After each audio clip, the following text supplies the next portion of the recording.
Chlorobenzene एक aromatic compound है। इसका अणु सूत्र C6H5Cl होता है। इसे फेनिल क्लोराइड भी कहते हैं। यह हेलोएरीन है, अर्थात बेंजीन रिंग से जब एक हाइड्रोजन परमाणु एक क्लोरीन परमाणु एक Cl परमाणु के साथ प्रतिस्थापित हो जाता है तो इसका निर्माण होता है। क्लोरोबेंजीन बनाने की प्रयोगशाला विधि। प्रयोगशाला में क्लोरोबेंजीन का निर्माण benzene diazonium chloride C6H5En double bond NCl या C6H5En2Cl को क्यूप्रस क्लोराइड CuCl तथा यह Cl की उपस्थिति में 60 डिग्री C ताप पर गर्म करने पर होता है। रिएक्शन देखिए, C6H5En double bond NCl gives out C6H5Cl plus N2। देखिए बैलेंस करिए इसको, C6H5 यहाँ से Cl निकल गया और बचा N और N मिलकर के N2 गैस बन गया। औद्योगिक विधि। अगर अधिक मात्रा में क्लोरोबेंजीन का निर्माण करना हो तो बेंजीन की क्रिया वायु अर्थात O2 तथा HCl के साथ CuCl2 की उपस्थिति में 260 डिग्री C पर कराते हैं तो बनता है क्लोरोबेंजीन और जल प्राप्त होता है और यह क्रिया कहलाती है रासिंग प्रक्रम। तो औद्योगिक विधि में इस प्रकार से बनाते हैं और प्रयोगशाला विधि में इस प्रकार से बनाते हैं। प्रयोगशाला में जो बेंजीन डाइजोनियम क्लोराइड प्राप्त हुआ है, अगर इसका निर्माण करना हो तो इसके लिए हम एनिलीन यानी C6H5NH2 को HNO2 के साथ तथा HCl के साथ सोडियम नाइट्राइट NaNO2 तथा HCl की उपस्थिति में 0 से 5 डिग्री C ताप पर अपकृत करते हैं और यह अपक्रिया सैंडमायर अपक्रिया कहलाती है। अर्थात सैंडमायर अपक्रिया द्वारा सबसे पहले हम बेंजीन डाइजोनियम क्लोराइड प्राप्त करते हैं C6H5En2Cl या C6H5En डबल बॉन्ड NCl प्राप्त करते हैं जो प्रयोगशाला में क्लोरोबेंजीन बनाने के काम आता है। तो मेन अपक्रिया हमारी ये है, लेकिन बेंजीन डाइजोनियम क्लोराइड को कैसे प्राप्त किया गया इसके लिए हम सैंडमायर अपक्रिया को भी प्रदर्शित कर सकते हैं। अगर इसको हम नहीं लिखेंगे तब ये रिएक्शन सही रहेगा। अब नेक्स्ट है बेंजीन के क्लोरीनीकरण द्वारा। अगर बेंजीन का सूर्य के प्रकाश की अनुपस्थिति में Fe उत्प्रेरक की उपस्थिति में क्लोरीनीकरण कराते हैं तो क्लोरोबेंजीन प्राप्त होता है और यह Cl बनता है। यहाँ पर देखिए, यहाँ से एक H परमाणु निकलेगा और इसके स्थान पर Cl आ जाएगा और यहाँ से जो H परमाणु निकला वह यहाँ से एक Cl परमाणु के साथ मिलकर हाइड्रोक्लोरिक अम्ल HCl बना लेता है। अगला है फिनाल की PCl5 की क्रिया द्वारा। किसी भी यौगिक में जहाँ OH समूह लगा होता है तो OH समूह को प्रतिस्थापित करने के लिए PCl5 या PCl3 की क्रिया कराते हैं। तो फिनाल का अणु सूत्र होता है C6H5OH। इसकी क्रिया जब हम फास्फोरस पेंटाक्लोराइड यानी PCl5 के साथ कराते हैं तो बनता है क्लोरोबेंजीन, यानी यहाँ से OH परमाणु निकल गया और इसके जगह पर आ गया Cl और एक Cl इस H के साथ मिलकर के बना लिया HCl। अभी भी यहाँ 3 Cl परमाणु बचा हुआ है, एक P बचा हुआ और एक O बचा हुआ है, ये मिलकर के बना लेगा POCl3 यानी फास्फोरिल क्लोराइड। तो रिएक्शन हुआ C6H5OH plus PCl5 gives out C6H5Cl plus POCl3 plus HCl। Next है गॉटरमेन अपक्रिया द्वारा। जब benzene diazonium chloride C6H5En double bond HCl या C6H5En2Cl को Cu तथा HCl की उपस्थिति में गर्म करते हैं तो क्लोरोबेंजीन प्राप्त होता है और यह अपक्रिया गॉटरमेन अपक्रिया कहलाती है।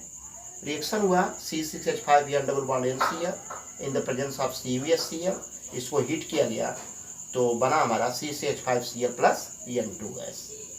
अगला है क्लोरोबेंजोइक अम्ल के बीकार्बोक्सिलीकरण द्वारा। क्लोरोबेंजीन में Cl लगा हुआ है, इसका अणु सूत्र होता है C6H5Cl, लेकिन एक H को और प्रतिस्थापित कर दे COOH समूह द्वारा तो जो यौगिक बनता है इसको हम कहते हैं क्लोरोबेंजोइक अम्ल। यह है क्लोरोबेंजोइक अम्ल। इसकी क्रिया हम NaOH यानी सोडियम हाइड्रोक्साइड के साथ कराते हैं तो होता क्या है कि यहाँ से H परमाणु OH के साथ मिलकर के जल बना लेता है और एन इसके बगल में जुड़ जाता है। तो इस तरह से बना हमारा यह होगी। अब इसको हम सोडा लाइम NaOH CO के साथ हीट करते हैं, गर्म करते हैं।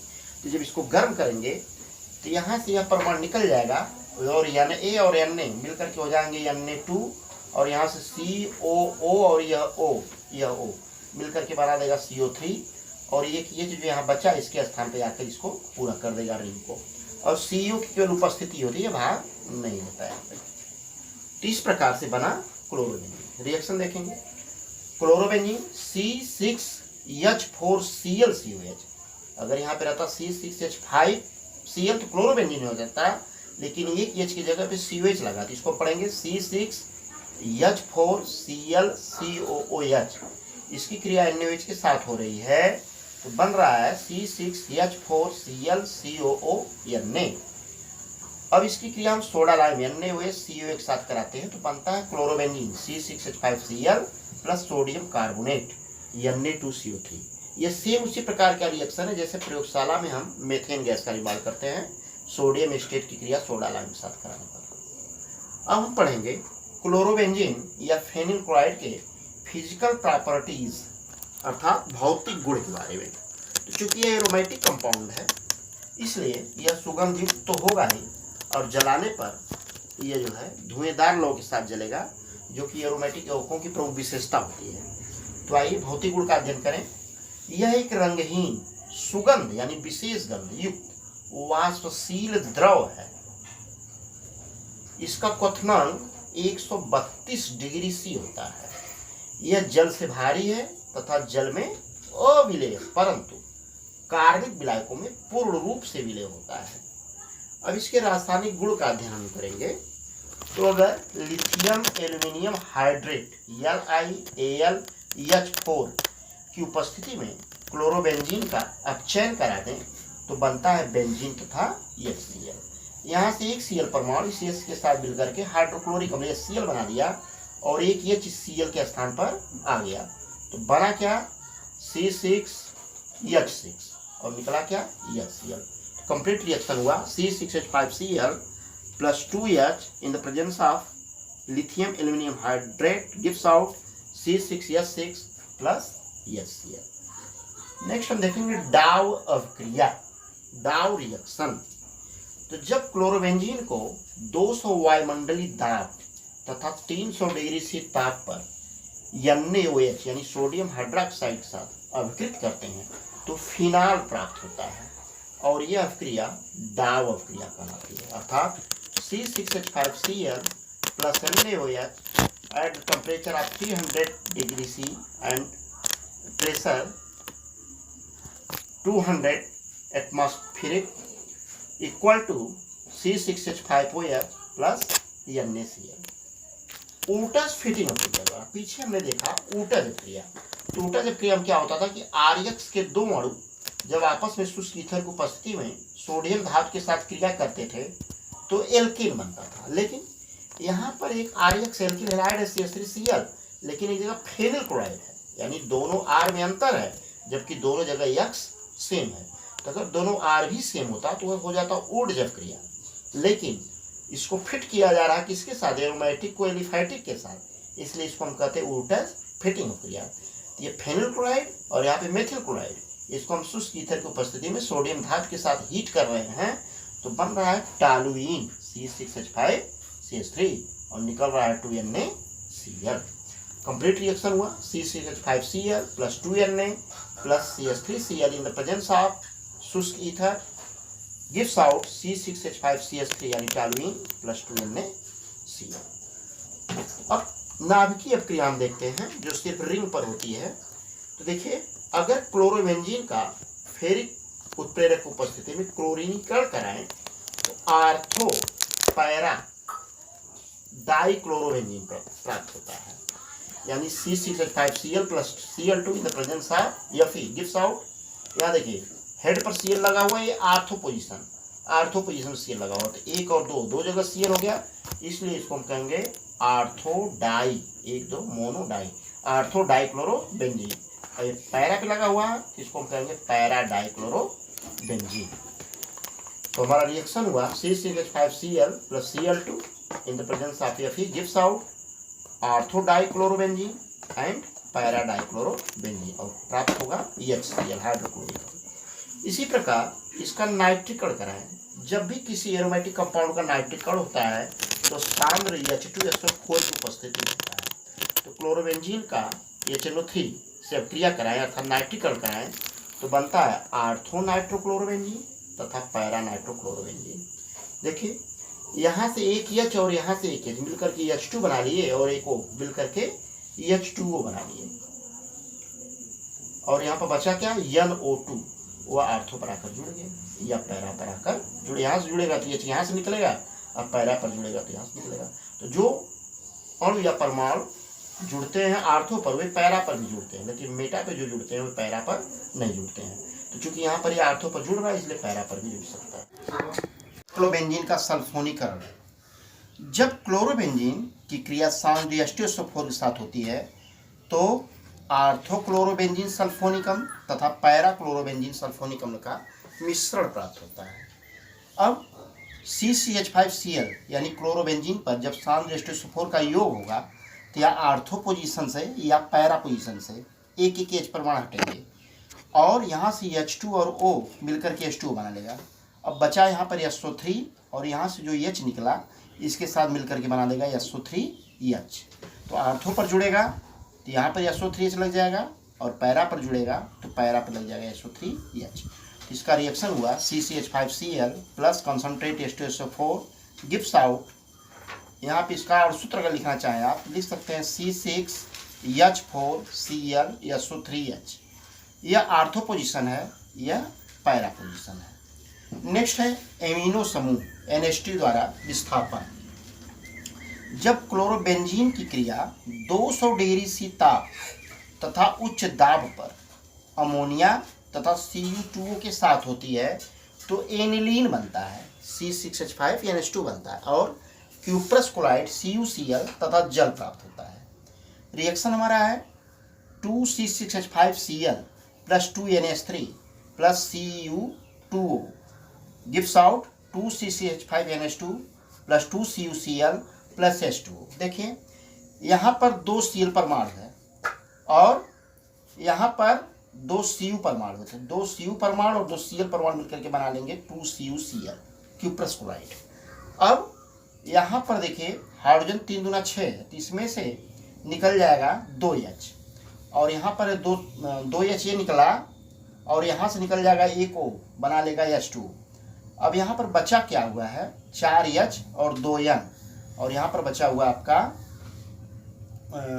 C6H5 2 तो यहाँ पर हो जाएगा 2C6H5NH2 यानी C6H5 में यहाँ से जुड़ गया 2 NH2 परमाणु तो बन गया 2C6H5NH2 और plus 2CuCl plus H2O। Cyanide समूह द्वारा विस्थापन। अब देखिए CCH5Cl है, क्लोरोबेंजीन है, इसकी क्रिया हम 200 डिग्री सी ताप पर पिरिडीन की उपस्थिति में CuCN के साथ करा रहे हैं। तो बहुत आसान रिएक्शन है, CCH5 के साथ Cn जुड़ जाएगा तो बन जाएगा C6H5Cn फेनिल साइनाइड और यहाँ से Cu और Cl निकल जाएंगे। ये देखिए DDT का निर्माण, इसका नाम आपने बहुत सुना, परीक्षा की दृष्टि से बहुत ही उपयोगी भी है, यह कई बार इसको पूछा गया है। तो DDT का निर्माण कैसे होता है तो आप कहेंगे कि DDT का निर्माण क्लोरोबेंजीन की क्रिया क्लोरल यानी CCl3CHO के साथ कराने पर होता है। यह क्लोरल है, क्लोरल। क्लोरोबेंजीन का सूत्र होता है C6H5Cl। अगर संरचना दिखाना चाहें तो आप इसको ऐसे लिख सकते हैं। आप देख रहे हैं हर जगह हाइड्रोजन कार्बन और कार्बन से हाइड्रोजन जुड़े हुए हैं। अगर सुविधा की दृष्टि से हम लिखना चाहें इसको तो ऐसे भी लिख सकते हैं, Cl इधर हो गया और प्रत्येक जगह पर H है तो इस H परमाणु को हमने बाहर दिखा दिया आपको। और यहाँ पर यह क्लोरल है CCl3CHO। तो होगा क्या कि यहाँ से 2H परमाणु, यहाँ पर देखिए क्लोरोबेंजीन के 2 अणु मिले लिए तो यहाँ से 2H परमाणु और यहाँ से एक O परमाणु मिल करके बना लेगा H2O। और जो शेष भाग बचा, यहाँ पे बचा क्या CCl3CH, तो इसको हमने लिख लिया CCl3CH और यहाँ CH चला गया। अब इस बैलेंसिंग को पूरा करने के लिए सीधे पूरी रिंग यहाँ से इससे जुड़ गई और नीचे वाली रिंग इससे जुड़ गई। तो इस तरह इसका नाम हो गया डाइक्लोरो डाइफेनिल ट्राइक्लोरो इथेन। चूंकि 2 कार्बन है इसलिए इसको इथेन कहेंगे। तो 2 Cl परमाणु है इसलिए क्या हो गया डाइक्लोरो। 2 तो बेंजीन रिंग जुड़ी हुई है इसको हम कहेंगे डाइफेनिल। और 3 Cl है इसलिए कहेंगे ट्राइक्लोरो। और 2 कार्बन है इसलिए इसको कहेंगे इथेन। इसका पूरा नाम हो गया डाइक्लोरो डाइफेनिल ट्राइक्लोरो इथेन अर्थात DDT, जो कि एक प्रमुख कीटनाशक है। अब आप पढ़ेंगे क्लोरोबेंजीन के उपयोग कहाँ कहाँ पर इसका प्रयोग होता है। तो पहला प्रयोग कीटनाशक के रूप में, यानी दवा वगैरह में इसका प्रयोग होता है जिससे कीटों को नष्ट किया जाता है। दूसरा विभिन्न प्रकार के एरोमेटिक यौगिक जैसे फिनाल हुआ, एनिलीन हुआ आदि का निर्माण इसके द्वारा होता है। अगला है डाई एजो रंजक। रंजक मीन्स डाई एजो रंजकों में तथा फफूंदनाशकों के निर्माण में, यानी इस प्रकार की औषधियां इसके द्वारा बनाई जाती हैं। अब आप पढ़ेंगे महत्वपूर्ण एरोमेटिक यौगिकों का अंतर परिवर्तन। बोर्ड परीक्षा में अक्सर पूछा जाता है कि बेंजीन से टॉलुइन कैसे प्राप्त करेंगे, या टॉलुइन से TNT कैसे बनाएंगे, बेंजीन से बेंजल्डिहाइड कैसे बनाएंगे। तो इसका रिएक्शन देना होता है। तो आप समझेंगे महत्वपूर्ण एरोमेटिक यौगिकों का अंतरा परिवर्तन। जैसे हमको बनाना है बेंजीन से टॉलुइन, तो हम करेंगे क्या कि बेंजीन की क्रिया निर्जल AlCl3 की उपस्थिति में मेथिल क्लोराइड से करा देंगे, CH3Cl से करा देंगे। तो होगा क्या कि एक H परमाणु यहाँ से एक Cl परमाणु के साथ मिल करके HCl बना देगा। अब यहाँ पर बचा हमारा C6H5 और यहाँ पर बचा CH3, दोनों मिल गए तो बन गया C6H5 CH3, जिसको हम टॉलुइन कहते हैं। नेक्स्ट है टॉलुइन से TNT का निर्माण। TNT का नाम अक्सर आप सुने होंगे, ट्राई नाइट्रोटॉलुइन, जो कि एक प्रबल विस्फोटक है। इसके लिए हम क्या करते हैं कि टॉलुइन की क्रिया साम्र H2SO4 की उपस्थिति में HNO3 यानी नाइट्रिक अम्ल के साथ कराते हैं। इसको हम कहते हैं टॉलुइन का नाइट्रीकरण भी, यानी जब टॉलुइन का नाइट्रीकरण होता है तो बनता है TNT। देखिए यहाँ से गिनेंगे 1 2 3 4 5 6, इसका नाम हो सकता है 2 4 6 ट्राई नाइट्रोटॉलुइन, 2 4 6 ट्राई नाइट्रोटॉलुइन। टॉलुइन का निर्माण कैसे, TNT का निर्माण कैसे हुआ, टॉलुइन का नाइट्रीकरण कराने पर। फिर देखिए यह टॉलुइन है, यहाँ 3HNO3 से क्रिया कराए तो होगा क्या कि जहाँ जहाँ पर ये NO2 जुड़ रहा है वहाँ से हाइड्रोजन परमाणु निकलेंगे। यहाँ 2 वाले पोजीशन से, 4 से और 6 से 3H निकल गए और 3H यहाँ पर है, 6H हो गए और यहाँ से तीनों मिलकर के बना लेंगे 3H2। अब बचा क्या NO2 का 3 परमाणु, 3 अणु। तो यहाँ पे एक NO2 यहाँ पे, एक NO2 यहाँ पे जुड़ गए, ये बन गया TNT ट्राई नाइट्रोटॉलुइन। अगला है बेंजीन से बेंजल्डिहाइड का निर्माण। तो जब बेंजीन की क्रिया यानी CCH6 की क्रिया कार्बन मोनोऑक्साइड CO तथा HCl के वाष्प के साथ होती है निर्जल AlCl3 की उपस्थिति में, तो होता क्या है कि HCl जब कहते हुए यहाँ निकल जाता है, उसमें कोई परिवर्तन नहीं होता है, केवल उसकी अवस्था बदलती है, बल्कि यहाँ से एक H निकलता है और इसके साथ मिलकर के CHO बना लेता है। तो बचा यहाँ पर C6H5 CHO, जिसको हम कहते हैं बेंजल्डिहाइड। अगला है बेंजीन से बेंजोइक अम्ल का निर्माण। तो जब बेंजीन की क्रिया निर्जल AlCl3 की उपस्थिति में CuCl2 के साथ होती है तो बनता है बेंजोइक अम्ल। तो इसके पहले बेंजोइल क्लोराइड हम बनाएंगे सबसे पहले, यानी बेंजीन से बेंजोइल क्लोराइड बनाएंगे। तो बेंजीन से बेंजोइल क्लोराइड बनाने के लिए सबसे पहले हम क्या करेंगे कि C6H6 की क्रिया निर्जल AlCl3 की उपस्थिति में CuCl2 से कराएंगे। तो होता क्या है कि एक H और एक Cl मिलकर HCl बना लिया और यहाँ पर बचा हमारा एक Cl परमाणु और CO, तो बन गया C6H5 CuCl। अब इसकी क्रिया जल से करा देंगे और जब जल से क्रिया कराएंगे तो एक H और एक Cl मिलकर HCl बना लेंगे। अब यहाँ पे बचा हमारा C6H5 COO और एक H मिलके बना लिया बेंजोइक अम्ल C6H5COOH। अगला है बेंजीन से नाइट्रोबेंजीन, जैसा कि अभी आपने TNT में बनाया उसी तरह हम करेंगे क्या कि बेंजीन का साम्र H2SO4 की उपस्थिति में नाइट्रीकरण करा देंगे, अर्थात HNO3 से क्रिया करा देंगे। तो होगा क्या, यहाँ से एक H परमाणु निकलेगा और एक H यहाँ से 2H और एक O मिलकर के बना लेंगे H2O। अब यहाँ पर बचा NO2, यह जो है इसके हेड पर जुड़ जाएगा और बन जाएगा नाइट्रोबेंजीन। नाइट्रोबेंजीन से अगर एनिलीन बनाना हो तो नाइट्रोबेंजीन यानी C6H5NO2 का हम SnHCl की उपस्थिति में अपचयन कराते हैं और बनता क्या है, एनिलीन। देखिए यह है C6H5NO2, इसका हम 4H से अपचयन करा रहे हैं। तो यहाँ से दो ऑक्सीजन परमाणु यानी 2 O और यहाँ से 4H मिलकर के बना लेंगे क्या, 2H2O। और जब 2H2O बन गया तो बचेगा क्या, यहाँ पर यहाँ 6H लेना होगा। जब 6H लेंगे तो यहाँ पर 2H जुड़ जाएगा तो बन जाएगा NH2 और 4H यहाँ निकल गया। तो 4H प्लस 2H 6H हुआ, 6H से अपचयन हुआ और ऑक्सीजन आपका यहाँ पे 2 है, 2 ऑक्सीजन निकल गया। इस प्रकार बैलेंस समीकरण हुआ। फिर से देखिए नाइट्रोबेंजीन से एनिलीन का निर्माण। नाइट्रोबेंजीन का जब SnHCl की उपस्थिति में अपचयन कराते हैं तो एनिलीन बनता है और जल बनता है। रिएक्शन देखिए, यहाँ से 2 ऑक्सीजन परमाणु, यहाँ से 4 हाइड्रोजन परमाणु के लेकर के 2H2O का निर्माण करेंगे। अब यहाँ पर बचा 2H परमाणु जो N के बगल में जुड़ जाएगा। तो इस तरह बना C6H5NH2। तो बहुत ही मोस्ट इम्पॉर्टेंट यह चैप्टर है, इसका नोट बना करके अध्ययन करिए, परीक्षा के लिए बहुत ही उपयोगी है।